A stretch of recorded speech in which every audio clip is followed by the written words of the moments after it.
የምትሰሙት ድምፅ የኔ የንጉሳችሁ የቀዳማዊ ኃይለ ሥላሴ ነው።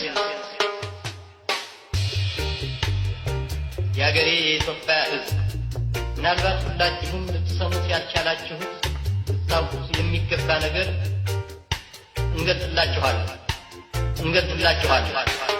በኢትዮጵያ ሕዝብ መካከል ልዩነት ስለሌለ በትክክልነት ወደፊት አንድነት ያለንን መልካም ግንኙነት ኢትዮጵያን እንድትለማ ማድረግ አለብን።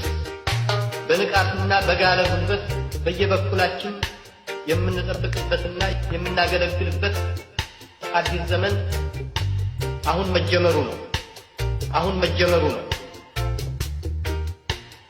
የሀገሬ የኢትዮጵያ ሕዝብ